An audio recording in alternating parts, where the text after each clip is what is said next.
Hey there. With 2024 upon us, what intentions are you setting for yourself? Or should I ask, what risks are you willing to take for your growth?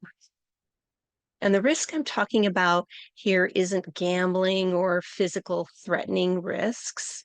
The risks I'm referring to are the opportunities that are asking you to grow, to take the chance so that way you can expand in your life. And I just finished the Wanting More in 2024 series. And in that series, I shared how we all want more for ourselves but feel hesitant to ask or even go for it. And after that series, I've come to realize that it's how a person might see an opportunity as a risk, as everyone has different thoughts about what taking a risk means to them, or even the level of risk involved. So I'm here to share with you about how risks is an opportunity for growth. And I've created an acronym for risk. So, recognizing insecurities through self awareness builds knowledge for growth. That is my acronym for risk. And before we go any further, what is risk? What is the definition of that? And I looked that up for you, and Merriam-Webster's dictionary defined risk as a noun. It says it's a possibility of loss or injury. Although the definition of risk is the possibility, right, of loss or injury, leads to something that threatens us. A risk is a psychological threat. And a person can feel it in their body that something will be lost and is a threat to survival or even existence. And coming from that state of mind, the fear becomes really real, right? Focusing on possible loss, losing face, your reputation, the time, the energy, and then the fear of injury, the threat of emotional or financial state. And it's because we're humans. We rely heavily on our senses of how we feel about possible opportunities or those risks. Too much risk deters us from even taking that first step. And I'm sure you can think of a few risks that you're hesitant to take because of possible loss, such as maybe looking for a new job, changing careers, asking for a raise, or going for a promotion. Maybe for you, the risk involves possibly losing another by sharing your feelings with them, or the fear of rejection when you do raise enough courage to share or even ask somebody out on that first date. So, why is it that we stay comfortable in our uncomfortableness and tolerate our current situation, right? Avoiding those risks. Even though we're wanting more in our lives, we're still resistant to it. I believe it has a lot to do with our psychosomatic responses. That fear of risk keeps us in the freeze state.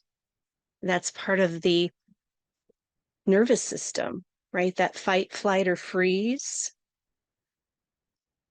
And our minds it's responding to those thoughts and it releases chemicals into the body and the body responds. And this happens in a millisecond through the amygdala, right? That watchdog part of the brain. I've talked about this in other podcast episodes.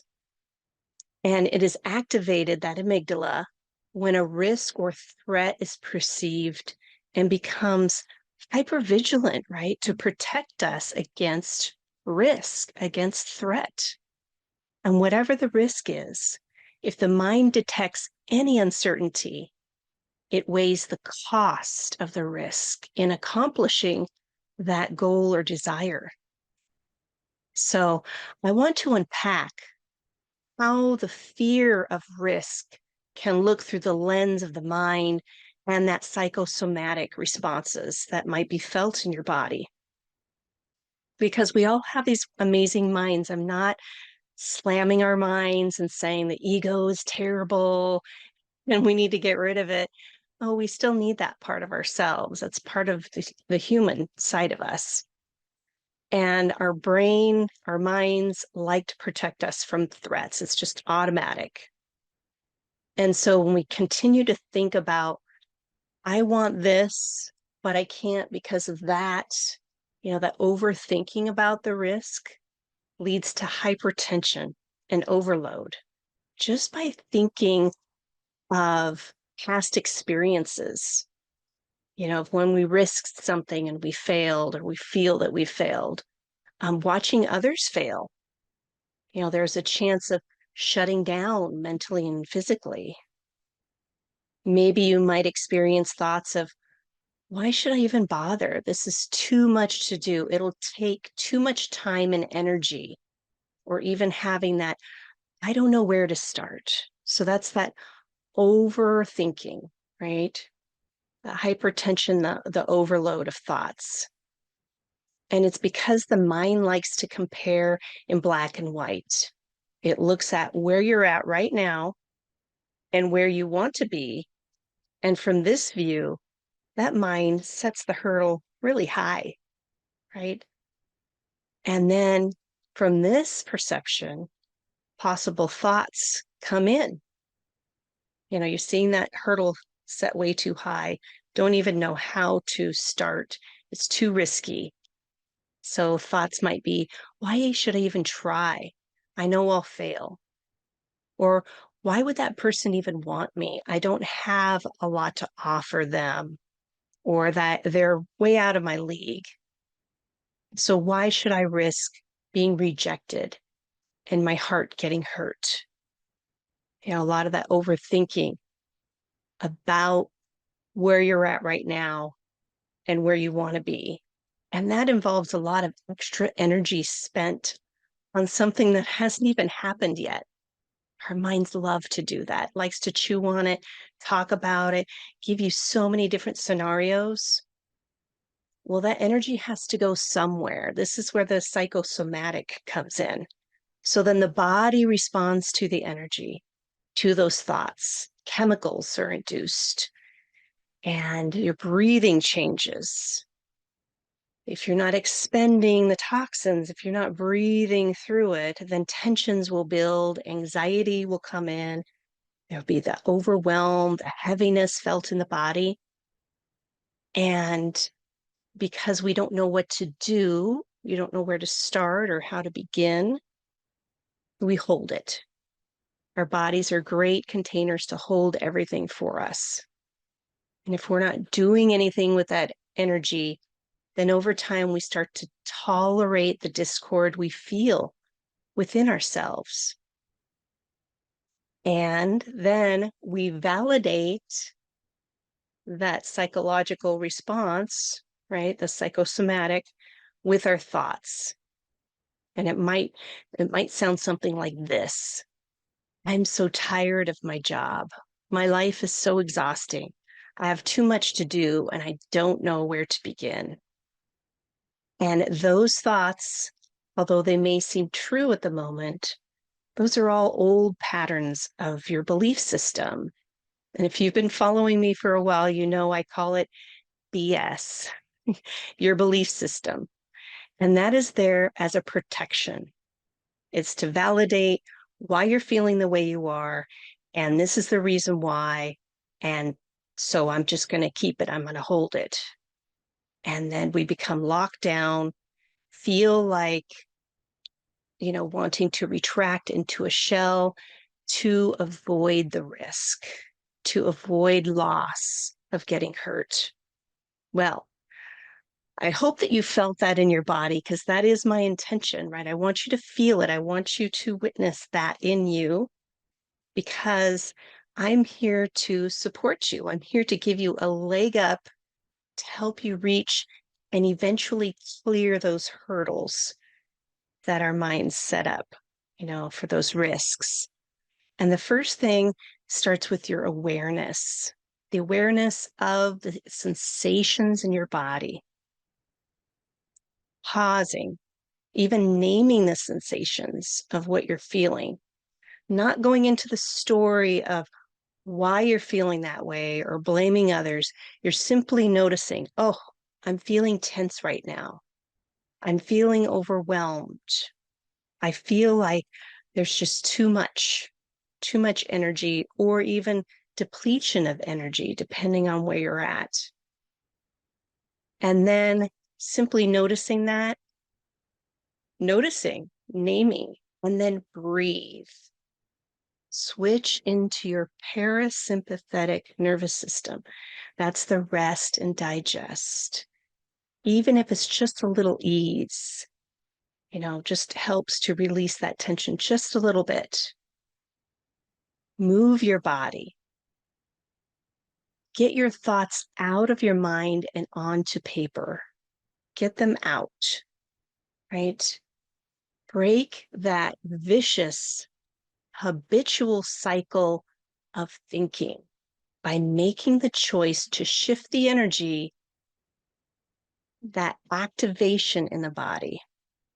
So even if you think of it that way, right? Oh, I'm feeling really activated right now. And you start to view that psychological, psychosomatic response as an activation from your nervous system, this will actually lessen the charge or that emotional hook, because then once you feel those emotions, and if you're not aware, you'll keep having thoughts about it. You'll keep finding ways to validate why you're feeling the way you are. So let's give it a try really quick. I want you to think of a risk that you've taken in the past. And it could be a small risk or it could be a big one. So a risk of even graduating, whether it's high school or college or some kind of certification course, right? That's a risk. Putting in all that time and energy and dedicating yourself to that program. Even your driver's license, right? That's taking a risk too, getting behind the wheel, learning how to drive. Of course, applying for a job. I think a lot of people feel that risk. Or even a good risk, like buying your first car or house or moving. So, whatever that is for you, I want you to think about a risk that you've taken in the past. Good. Have that in your mind. And now take a nice breath in through your nose and out your mouth. Let's do that a few more times, breathing a little deeper down into the lower lobes of your lungs, feeling your side body expand, and then releasing, breathing out. If you feel comfortable, you may close your eyes or just hold a soft gaze down. And as you bring up the memory of that risk, think about it before you even took action on it. Let your mind tell you how risky it was. Remember those thoughts. Remember the sensations you were feeling in your body or even around you. And now take another breath. Just breathing in through the nose, out through the mouth, knowing that that risk is complete. And I want you to bring to mind whatever that big risk was that was tied to it, whether it was the financial or emotional risk, how you were able to meet your own needs, or even collaborating with others to accomplish your desires, to get over that risk and being able to accomplish it. Good. And now taking another nice breath in and out, even adding like a sigh. Ah, like, oh, I've completed it. It's done. Now become curious of how you felt once you obtained that desire, the completion. Reflect on your thoughts that maybe you thought, oh, that wasn't that hard. Or maybe it's a relief that it's over. Feeling proud or the completion of it. Just really bringing those thoughts and the feelings in your body back. Good.